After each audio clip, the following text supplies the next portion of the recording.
Hi guys, Cassie here. Today I'm talking about one of my very favorite pieces of health tech ever, and that would be my Oura ring. And no, this is not just a regular ring, and it's not just an ugly, chunky ring. If you look on the inside, there's actually little sensors that are measuring my heart rate, body temperature, and much, much more. I've had a lot of different types of wearables. I've had an Apple Watch, I've had a Fitbit over the years, and my Oura ring is my absolute favorite. And today I'm going to tell you why. So to start off, the number one thing I love about my Oura ring is that there's no screen. So when I had an Apple Watch, I felt like it was super distracting. There were all these notifications constantly popping up, and I think the last thing we need today with all of social media, all the notifications we have coming, is another screen. I love that my Oura ring, I don't see any numbers, nothing. It's kind of out of sight, out of mind. But through their app, I have access to all my health data. Talking about the app, that's the second thing that I love most about my Oura ring, is their app. A lot of health products out there, they either have a great product or a great app. And Oura is one of those companies that actually has both.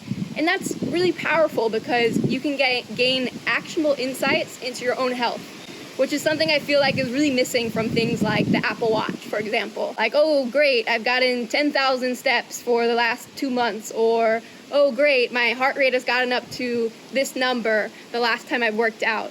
But sometimes it's hard to know what that means, right?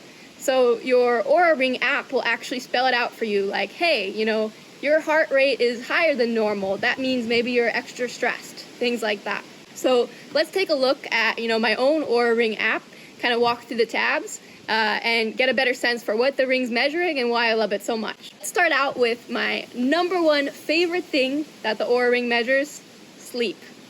So this is something that I had really never measured before in my life. And a lot of wearables out there, they don't give you a very accurate measure of sleep. So I felt like it wasn't even worth paying attention to. But the Oura Ring, since the ring fits so snugly on your finger, it can actually sense your sleep a lot more accurately than other wearables out there. And it doesn't just give you kind of a number like, oh, you slept for 8 or 9 hours last night. It actually breaks down your sleep into the different types of sleep you have. So most people don't know this, but you actually have 3 types of sleep. You have what's called REM sleep, which is when you dream, and it's also usually when you kind of refresh your brain. You have deep sleep, which is usually when you refresh your muscles. So if you work out a lot, if you're an athlete, you might find you get a lot of deep sleep. And you also have light sleep. And light sleep is kind of underrated out there. Everyone talks more about REM and deep sleep, but actually it's just as important for learning and consolidating information that you learn throughout the day. So you've got those 3 types of sleep, and your Oura Ring breaks down your sleep into how much of each one of those you got. I also realized with my Oura Ring that I move a ton during sleep. I'm a super restless sleeper. And it'll show you these little lines that represent how much you move while you sleep. And then it gives you tips to actually improve your restlessness. If you eat right before going to bed, that's going to interrupt your sleep quality. So now I avoid eating before bed. If you drink before bed, it's also going to hurt your sleep quality. If your room is super hot, it's going to hurt your sleep quality. Or it can give you these kinds of actionable insights into why you aren't sleeping as well as you'd like to be sleeping. My energy has improved a ton the longer I've used my Oura Ring, and the more I've been able to kind of diagnose those things that are not right about my sleep. Again, that's the number one part of the app that I love, is their sleep tracking data. But they also have other great sections of the app. So let's move on to the activity tracker. So like I mentioned before, a lot of wearables, they only track things like steps and calories. And they assume that the more steps you get, the better. The more calories you burn, the better. But most of us know that that's not exactly true, right? More of a good thing is not always better. So, for example, if you're an athlete and you work out for 3 hours a day, you might actually be placing too much stress on your body and kind of breaking down your body and not getting enough rest. So that's why Oura gives you a score for your activity of 0 to 100 that takes into account not just how much activity you've gotten, but how much rest you've gotten as well. So if you get a score of 85 or up or above, that means you have a good balance of rest to activity, and not just, hey, you got 10,000 steps, good job. So I love that about Oura's activity tracker. And you can also enter in the exercise that you do throughout the day to make the activity tracker even more accurate.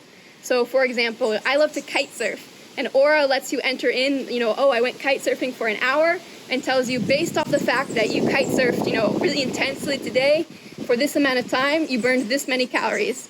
And that's really fun for me to track as an athlete. And now I want to move on to the third thing that I think really sets the Oura Ring apart, which is how comfortable it is. As you can see, I've got my Oura Ring on my finger here. If I take it off, you'll see I've got a tan line. I literally never take this thing off because it's so comfortable. You get so used to it. I actually feel like I'm missing something if I take it off. This may seem kind of trivial, but if you're an athlete and you've ever worn, an Apple Watch or a Fitbit, you usually have to take it off when you compete. And that can be really annoying because you want to have your health data all the time. But with an Oura Ring, I don't worry about, kind of whacking someone. It won't hurt them. So I keep my Oura Ring on all the time, and I love it. But there is one downside, and that's that I have what's called the Oura Ring Gen 2. It only measures your heart rate while you sleep. While that's really good to tell you things like how well you recovered, it doesn't tell you how high your heart was beating while you did an activity, like running or kite surfing or whatever it might be. But that is, I think, the one advantage of something like an Apple Watch over the Oura Ring, is that it tells you what your heart rate is while you're doing activities. But the good news is that the Oura Ring Gen 3 just came out. I already ordered my ring. I'm super excited about it. And it will tell you that data 24/7 heart rate data tracking. Plus, for women, it has a really new exciting feature, which is that based off of your body temperature, it's going to be able to predict your period for you. So a lot of women don't even realize this, but if you're a naturally cycling woman, which means you're not on birth control, then your body temperature naturally fluctuates throughout the month, goes up and goes down. And the Oura Ring Gen 3, since it'll track that information about your body temperature, it can tell you, hey, Cassie, you're going to get your period in 5 days. And as any woman knows, it can be really helpful to know when you're going to have your period and when you're not going to have your period. So that's something I'm super excited about in the Oura Ring Gen 3, and I look forward to talking to you guys about as soon as I get my new ring. So I hope you learned a little bit about the Oura Ring today. And please subscribe if you enjoyed this information for more videos on biohacking and health tech.